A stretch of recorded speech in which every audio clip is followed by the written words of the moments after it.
নমস্কার, টিভি9 বাংলায় আপনাদের আরো একবার স্বাগত জানাই সন্ধ্যের সুপার প্রাইম টাইম। এই মুহূর্তে নিউজ রুম থেকে আমি শুভজিৎ রয়েছি আপনাদের সঙ্গে, নিউজ ডেস্ক থেকে আত্রেই এবং নিউজ স্টুডিও থেকে শর্মিষ্ঠা রয়েছেন আমাদের সঙ্গে।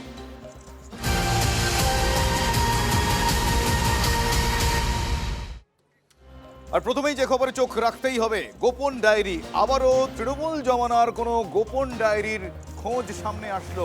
টুলু মণ্ডল মানে নাজিম উদ্দিনের গোপন ডায়েরি, সেই গোপন ডায়েরিতে এমন কি রয়েছে যেখান থেকে তার অনেক কিছু কুকর্মের হদিশ পাওয়া যেতে পারে, তদন্তকারীরা এমনটি মনে করছেন। আপনাদের জানিয়ে রাখি, এই গোপন ডায়েরিতে কি গুপ্তধনের চাবিকাঠি রয়েছে?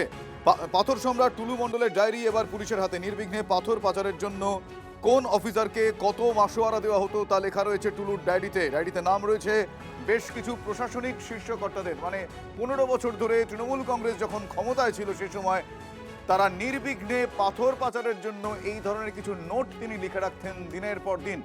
আর কি ডিটেল জানা যাচ্ছে আমি জানবো আমাদের অ্যাসিস্ট্যান্ট এডিটর তন্ময় প্রামাণিক এই মুহূর্তে আমার সঙ্গে রয়েছেন নিউজ রুমে। তন্ময়, এত কিছু টুলু মণ্ডলের এখন জানা যাচ্ছে, পাথর সম্রাট সে কোথায় কি কেলেঙ্কারি করেছে যে নিজেও হয়তো জানে, কিন্তু সে আর পাঁচটা সাধারণ মানুষের মতন সামান্য ডায়েরি মেনটেন করতো, সে এই ভয়টা তার ছিল না যে কোন দিন সে গোপন ডায়েরি আর গোপনে থাকবে না? দেখো, বিভিন্ন ডায়েরির কথা আমরা শুনেছি, লাল ডায়েরি, নীল ডায়েরি, কালো ডায়েরি। এখানে টুলু মণ্ডল এই ডায়েরি কিন্তু সহজে পাওয়া যায়নি, টুলু মণ্ডলের বাড়িতেও পাওয়া যায়নি।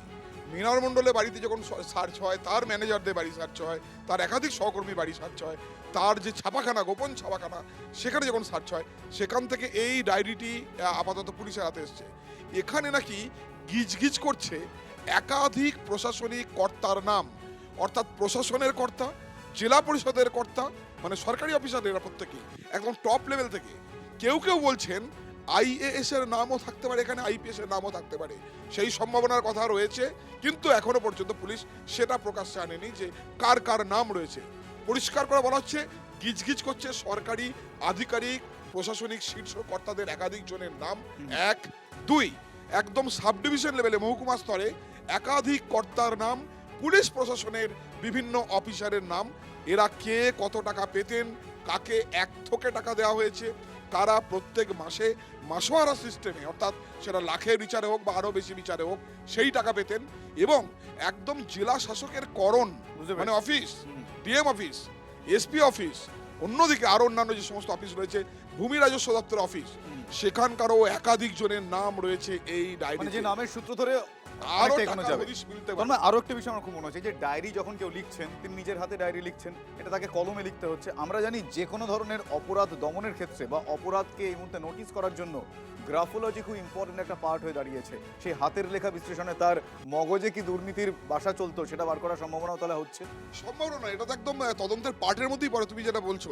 কারণ এই হাতের লেখাটা কার, এরপর এটা মীনার মণ্ডলের হাতের লেখা নাকি এটা টুলু মণ্ডলের যে ভাগ্নের কথা আমরা বলেছিলাম, আপেলের কথা বলেছিলাম, যিনি যার বাড়িতে সার্চ হয়েছিল, তার হাতের লেখা, নাকি টুলু মণ্ডলের নিজের হাতের লেখা, নাকি অনেকের হাতের লেখা রয়েছে, নাকি অনেকের হাতের লেখা রয়েছে, শীতেশের হাতের লেখা রয়েছে। কারণ এক্ষেত্রে মূলত পুলিশের তদন্তকারীদের একটা অংশ যারা মনে করছেন যে মূল অপরাধী ছিল মানে টুলু মণ্ডল, তিনি হয়তো নিজে লিখতেন না, তিনি বলে দিতেন অন্য কেউ লিখতো। ফলে এক্ষেত্রে হস্তাক্ষর বিশেষজ্ঞ দিয়ে তুমি যেটা বলছো, একেবারে কার হস্তাক্ষর, এটা কে লিখেছেন, সেইটাই কিন্তু এই মুহূর্তে আরো জরুরি হয়ে পড়ছে।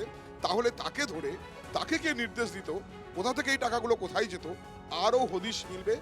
গুপ্তধনের কথা আমরা বলছিলাম, 250 কোটি হোক, 200 কোটি হোক, 300 কোটি হোক, এইখান থেকে এই ডায়েরি কিন্তু গুপ্তধনের খোঁজার চাবিকাঠি হিসেবে ব্যবহার হতো। ঠিক, অত্যন্ত গুরুত্বপূর্ণ বিষয় তুমি উল্লেখ করেছো। এবার ডায়েরি ধরে ধরে এই ডায়েরিতে কি আছে সেই ধরে টুলু মণ্ডলের গোপন ডেরায় তদন্তকারীরা পৌঁছে যাবেন।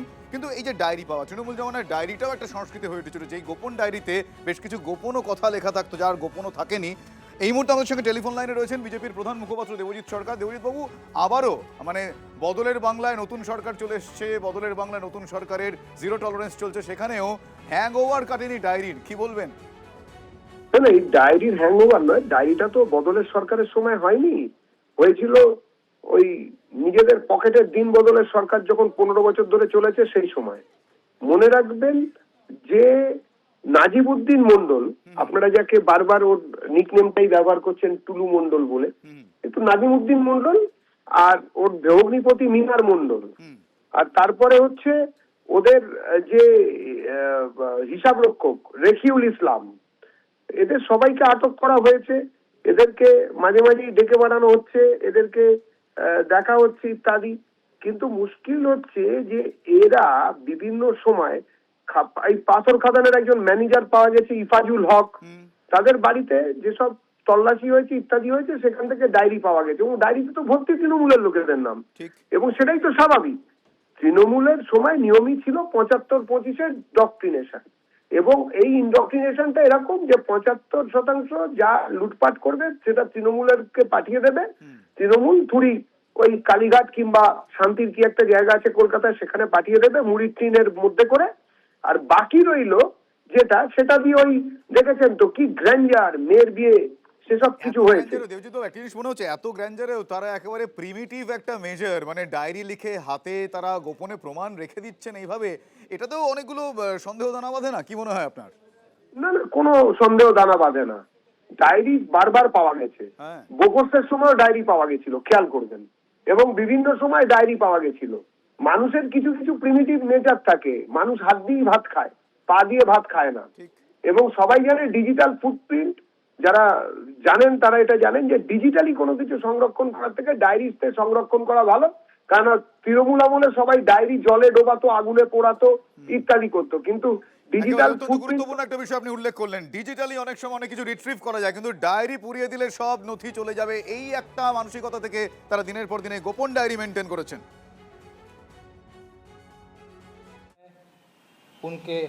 उनका संपत्ति है, और ये मोहम्मद नजीबुद्दीन एक सिंडिकेटेड मैनर में एक ऑर्गेनाइज क्राइम चलाते थे। इन्वेस्टिगेशन के दौरान इस केस में पुलिस ने बैंक और दूसरी संस्थाओं में छानबीन करके पता चला कि काफ़ी मात्रा में नकदी बैंक अकाउंट्स और फिक्स डिपॉजिट में है, जिनका कुल मिलाकर मूल्य लगभग 220 करोड़ है, जिसमें पहले दिन की 50 करोड़ की कैश और सोने की जब्ती शामिल है। इन्वेस्टिगेशन में लगभग 400 बीघा लैंड के ऊपर कई सारी प्रॉपर्टीज़, मकान और बिल्डिंग्स शामिल हैं, वो भी इन्वेस्टिगेशन का हिस्सा बनी हैं। इन्वेस्टिगेशन के दौरान एक और व्यक्ति जिनका नाम सितेश प्रमाणिक है, वो मोहम्मद नजीबुद्दीन के क्रशर यूनिट पे मैनेजर का काम करते थे। पुलिस ने उनके एग्जामिनेशन के बाद उनको गिरफ्तार किया है। दोनों अपराधी सितेश प्रमाणिक और मोहम्मद मीनार मंडल, इनसे पूछताछ करने के बाद इनके स्टेटमेंट के आधार पर जैसा उन्होंने दिखाया, पिछले दिन पुलिस ने एक ऑफसेट प्रिंटिंग प्रेस का सेटअप रिकवर करके सीज किया है, जो लगता है कि संदिग्ध रूप से डीसीआर या कुछ इस तरह की गतिविधियों को प्रिंट करने के लिए व्यवहार होता था। सितेश प्रमाणिक को माननीय अदालत के सामने पेश किया गया और सितेश प्रमाणिक की 8-7 दिन की पुलिस कस्टडी दी गई है। केस का इन्वेस्टिगेशन चल रहा है। Thank you. স্যার, আজকে মোহাম্মদপুরের থানা দুজন এটাকে ক্লোজ করা হয়েছে, তাদেরকে এই ঘটনার সঙ্গে কোনো লিঙ্ক রয়েছে? বীরভূমের এসপির তরফ থেকে এটা প্রেস ব্রিফ দেওয়া হলো যে কত কি পাওয়া গিয়েছে। এবার আপনাদের জানাই, এই টুলু মণ্ডলের মতো আরো অনেক জায়গায় জড়িয়ে আছে এমনটা অভিযোগ বিরোধী শিবির থেকে, ঋতব্রত শিবির থেকে উঠে এসেছে। তিনি আরও তদন্ত করা হোক এরকম দাবি করে একটি চিঠি মুখ্যমন্ত্রীকে লিখবেন বলছেন, এবং সেক্ষেত্রে তার কটাক্ষ যে কোথাও এই টুলু মণ্ডলের নাম পুষ্পা, তো কোথাও আবার দেবরাজ চক্রবর্তী, কোথাও কৈলাস মিশ্র, কোথাও সুমিত রায়, কোথাও মিতুন দে। একথা তিনি বলছেন যে চিঠি দেবেন মুখ্যমন্ত্রীকে তদন্তের জন্য, আবার পাল্টা তদন্ত হোক একথা কুণাল ঘোষের তরফ থেকেও বলা হয়েছে। এর একটা জ্যামিতিক নকশা রয়েছে। টুলু মণ্ডল শুধুমাত্র টুলু মণ্ডল নয়, কোথাও তার নাম টুলু মণ্ডল, কোথাও তার নাম পুষ্পা, কোথাও তার নাম দেবরাজ চক্রবর্তী, কোথাও তার নাম কৈলাস মিশ্র, কোথাও তার নাম সুমিত রায়, এমনকি কোথাও হয়তো তার নাম মিতুন দে, পুলিশের আধিকারিক। এই যে নেক্সাসগুলো, আমরা মাননীয় মুখ্যমন্ত্রীকে এটা চিঠি দিয়ে বলবো, এদেরও সবাইকে আতশ কাচের তলায় আনতে হবে। এরাও টুলু মণ্ডল, এরাও এক একটা টুলু মণ্ডল। কোনটা বেআইনি, অবৈধ টাকা, অবৈধ কাজ, অবৈধ কারবার, অবৈধ সোনা, এগুলো আইনের মতো ব্যবস্থা নেবে। এতদিন নেয়নি কেন? কিন্তু এর পুরো তদন্তটা চাই। মানে হঠাৎ এখন তৃণমূলের দিকে ঘুরিয়ে দিয়ে একটা ন্যারেটিভ তৈরি করে দেয়া, সেটা তো ঠিক হবে না। ওই জেলায় আর কে ছিল, কোন কোন দলের কারা প্রভাবশালী ছিলেন, তাদের সঙ্গে টুলু মণ্ডলের যোগাযোগ ছিল কিনা, বা এই র্যাকেটটার যোগাযোগ ছিল কিনা, সবটাই তো তদন্তে আসা উচিত। মিনার মণ্ডলের বাড়ি থেকে টুলু মণ্ডলের টাকা, সোনা সবকিছু তো উদ্ধার হয়েছে, কিন্তু জানেন তো এখানেই শেষ নয়। 250 কোটি টাকা, এখনো পর্যন্ত 250 কোটি টাকার নগদ বীরভূমের বিভিন্ন জায়গায় লুকিয়ে রাখা হয়েছে, এরকমই একটা অনুমান করছেন গোয়েন্দারা। কারণ বালি, পাথর, এই সমস্ত যে ট্যাক্স ছিল সেই ট্যাক্সগুলো ফাঁকি দিয়েছে টুলু মণ্ডল গত কয়েক মাসে। সেই টাকাগুলো কোথায় রয়েছে সেই প্রশ্নের উত্তর খোঁজার চেষ্টা করছেন তারা। কিন্তু স্বাভাবিকভাবে এই যে টুলু মণ্ডল, এই টুলু মণ্ডল রাজ্য রাজনীতিতে একটা চর্চার বিষয় হয়ে উঠেছে। বিজেপি নেত্রী এবং মন্ত্রী কি বলছেন অগ্নিমিত্রা পল, একবার শোনাই তার বক্তব্য। যেসব বাঘ সিংহরা বীরভূমে আছেন, যাদের ছত্রছায়াতে বা যাদের সঙ্গে এই টুলু মণ্ডলের মতো লোকেরা করেছে, সেখানে আমার মনে হয় যে 700-800 কোটি টাকা তো ডেফিনেটলি মনে হয় হবে। এনার সম্পত্তি তো দেখা যাচ্ছে 200।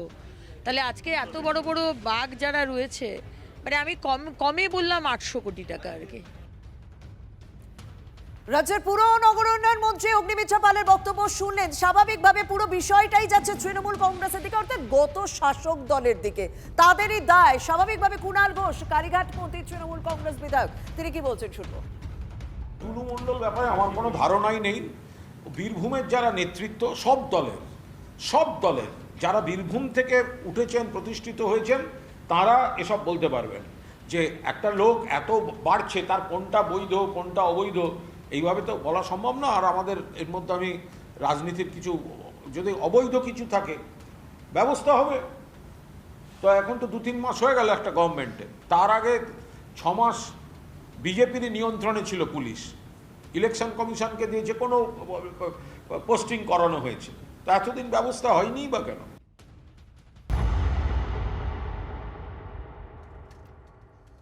বাঁকিপুর বিধানসভা কেন্দ্রের যে উপনির্বাচন, সেই উপনির্বাচনে গেরুয়া শিবিরে ধস নামিয়েছেন পিকে প্রশান্ত কিশোর। 19,000 ভোটে তিনি জয়লাভ করেছেন। নিঃসন্দেহে 31 বছরের একটা বিজেপি লেগেসি সেখানে ছিল, সেই লেগেসিতে কিন্তু এক প্রকার আঘাত এনেছেন তিনি। 19,000-এরও বেশি ভোটে বিজেপির প্রার্থী নীরজ কুমারকে ধরাশায়ী করেছেন জনসুরাজ পার্টির প্রতিষ্ঠাতা প্রশান্ত কিশোর। নিট প্রশ্নপত্র ফাঁস কাণ্ডের পর প্রথম উপনির্বাচনে গেরুয়া ব্রিগেড পরাজিত হলো। এদিকে ভোট কুশলী থেকে ভোটের ময়দানে নেমে মাস্টার স্ট্রোক দিলেন প্রশান্ত কিশোর। বিজেপির দীর্ঘদিনের দুর্গ এই বাঁকিপুর বিধানসভা কেন্দ্র। বিজেপির সর্বভারতীয় সভাপতি নিতিন নবীন এই বিধানসভা আসন থেকে 4 বার জয়ী হয়েছেন, আর তাতে এবার কাঁপুনি ধরিয়ে দিলেন প্রশান্ত কিশোর। পিকে বিজেপির গড়ে বড় চমক পিকের। আমার সহকর্মী জ্যোতির্ময় কর্মকার এই মুহূর্তে আমার সঙ্গে রয়েছেন। জ্যোতির্ময়, পিকের এই জয়, এবং শুধু জয় নয়, 31 বছরের একটা দীর্ঘদিনের জয়ের একটা লেগাসি, একটা দুর্গ, বিজেপি দুর্গ বা গড় যাই বলি, সেখানে একটা ভাঙন ধরিয়েছেন।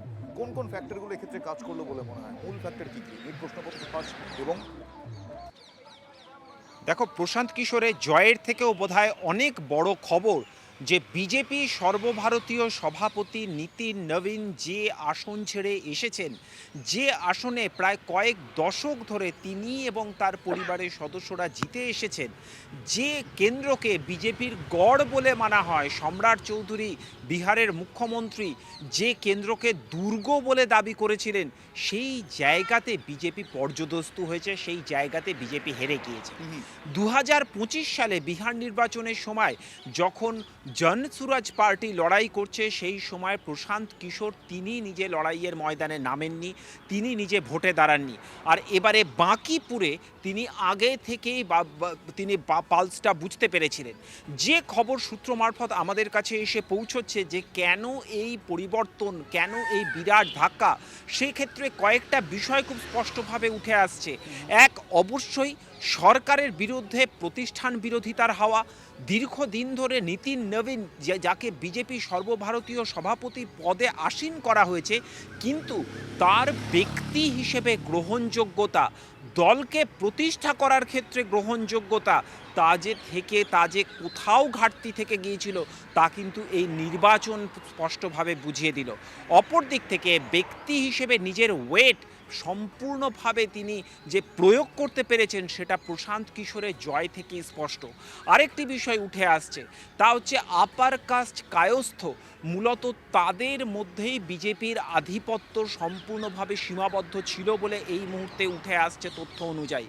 এর পাশাপাশি যারা একেবারে ওবিসি, অনগ্রসর শ্রেণী বা অন্যান্য কাস্ট, অর্থাৎ যে জাতি সত্তার ভিত্তিতে বা জাত সমীকরণের ভিত্তিতে বিহারে নির্বাচন হয় তার অধিকাংশটাই, অর্থাৎ জাতপাতের সমীকরণের অধিকাংশটাই এবারে সমর্থন করেছে প্রশান্ত কিশোরকে। আর তাতেই প্রশান্ত কিশোরের দাবি যে জাতের অঙ্কে এই বাই ইলেকশন হয়নি, উন্নয়নের প্রশ্নে, শিক্ষার প্রশ্নে, সামাজিক বিভিন্ন ইস্যুর। কিশোর কি বলছেন? অনেক ধন্যবাদ জ্যোতির্ময়। প্রশান্ত কিশোর কি বলছেন জয়লাভের পর, বরং সেটা একবার শুনি আমরা। भाजपा आज से कुछ ही महीने पहले जिस सीट को करीब करीब 60,000 मतों से 58,000 मतों से वो जीते थे, और जीतने वाले व्यक्ति को मोदी जी ने, भाजपा के नेतृत्व ने बिहार देश का अपने पार्टी का अध्यक्ष बनाया है, जो बिहार के लिए गौरव की बात है। बावजूद इसके उसी विधानसभा के क्षेत्र के लोगों ने अगर भाजपा को इतनी करारी हार दी है, इसका मतलब बिल्कुल साफ है कि जो नेतृत्व यहाँ पर भाजपा ने थोपा है सम्राट चौधरी का, वो बिहार के लोगों को स्वीकार्य नहीं है। हम लोग चाहते हैं कि बिहार में भी प्रोग्रेसिव थिंकिंग वाला, कोई बेहतर चरित्र वाला आदमी, कोई बेहतर काबिल आदमी बिहार का मुख्यमंत्री बने। कुशवाहा बनाना है तो कुशवाहा ही बनाइए, लेकिन किसी अच्छे आदमी को बनाइए जो बिहार में रोजगार ला सके, जो बिहार में बच्चों की पढ़ाई की व्यवस्था कर सके, जो बिहार में पलायन रोक सके। पूरा बांकीपुर के जनता और बिहार के सबको बहुत बहुत धन्यवाद। कैसा लग रहा है मैम, प्रशांत जी का पहले ही चुनाव? बहुत ज्यादा है, खुश है। আর প্রশান্ত কিশোরের এই জয়ের পরেই বিরোধী শিবির একেবারে উত্তেজিত হয়ে পড়েছে, তারা উচ্ছ্বসিত, তারা এটাকে স্বাগত জানাচ্ছে এবং একই সঙ্গে বলছেন যে বিজেপির এটা শেষের শুরু। ডেরেক ওব্রায়ান তৃণমূল সাংসদ সোশ্যাল মিডিয়ায় এটা পোস্টও করেছেন। দেবজিৎ সরকার বিজেপি প্রধান মুখপাত্র এই মুহূর্তে আমাদের সঙ্গে রয়েছেন। দেবজিৎ, আপনি শুনলেন কি বলেছেন ডেরেক ওব্রায়ান? বলছেন বিজেপির শেষের শুরু। দেখুন, বন্ধু ভাগ্যে পুত্র লাভের আনন্দে যদি কেউ মগ্ন হন তাহলে সেটাকে কি বলা হবে আমরা তো বলতে পারবো না। ডেরেক ওব্রায়ান প্রশান্ত কিশোর জিতছেন বলে আনন্দে আত্মহারা, এ তো অদ্ভুত ব্যাপার। এবার তিনি আবার শেষের শুরু এইসব ভবিষ্যৎবাণী করছেন। বিজেপির শেষের শুরুর থেকেও উল্লেখযোগ্য ঘটনা হচ্ছে তৃণমূলের যখন শুরু তার শেষ কিভাবে হলো, এবং বিভিন্ন সময়ে মানুষ খেপে গিয়ে বিভিন্ন জায়গায় তার বিভিন্ন রকম উত্তেজনা প্রশমনের জন্য ডিম ইত্যাদি ব্যবহার করছেন, এগুলো তো চলছে, আমরা তো দেখতে পাচ্ছি। এখন তৃণমূলের লোকেরা যদি বিজেপির কোথায় শুরু কোথায় শেষ এই নিয়ে মাপতে যায়, তাহলে শ্রী রামকৃষ্ণ বলেছিলেন না যে নুনের পুতুল জল মাপতে গিয়েছিল, তারপর আর হদিশ পাওয়া যায়নি। এগুলো না করলেই পারেন, যাক, ওনাদের তো এখন আর কিছু করার নেই। এই ধরনের আনন্দ, এই ধরনের আস্ফালনই ওনাদের সার। মানুষ জানে কারা 15 বছর ধরে চুরি করেছে। বিজেপির বিচারধারার প্রতি কোনো মানুষের অসুয়া থাকলেও তারা 34 বছরের ধরে যারা বোকা বানিয়েছে মানুষকে এবং 15 বছর ধরে যারা মানুষকে লুট করেছে তাদের কাউকেই ডেকে ঘরে তুলবে না। আর ধন্যবাদ। নভেম্বরে যেখানে শূন্য ছিল, মাত্র 7 মাসেই খাতা খুলে গেল প্রশান্ত কিশোরের। প্রশান্ত কিশোরের কৌশলে বিজেপির যে একচ্ছত্র দুর্গ, একচ্ছত্র জায়গা, সেখানে রীতিমতো ধস নামলো। 31 বছরের একচ্ছত্র আধিপত্যের শেষ। পিকের কৌশলে হার মানতেই হলো পদ্ম শিবিরকে। বাঁকিপুর আসনের আগে নাম ছিল পাটনা পশ্চিম বিধানসভা কেন্দ্র। নীতিন নবীনের বাবা কিশোর প্রসাদ সিনহা 1995 সাল থেকে 2006 সাল পর্যন্ত একটানা এই কেন্দ্রের বিধায়ক ছিলেন। তার মৃত্যুর পর 2006 সালে উপনির্বাচনে এখানেই জয়ী হন নীতিন। তারপর থেকে বাঁকিপুর মানেই নীতিন নবীন। আর রাজ্যসভার সাংসদ হওয়ায় আসনটি ছেড়ে দেন বিজেপির সর্বভারতীয় সভাপতি। এবার মর্যাদার লড়াই, পিকের কাছে হারল বিজেপি।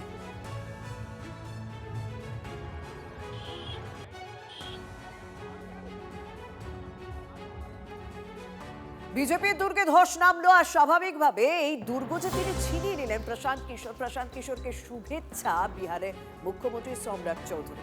জনগণের রায় মাথা পেতে নিলাম বললেন সম্রাট।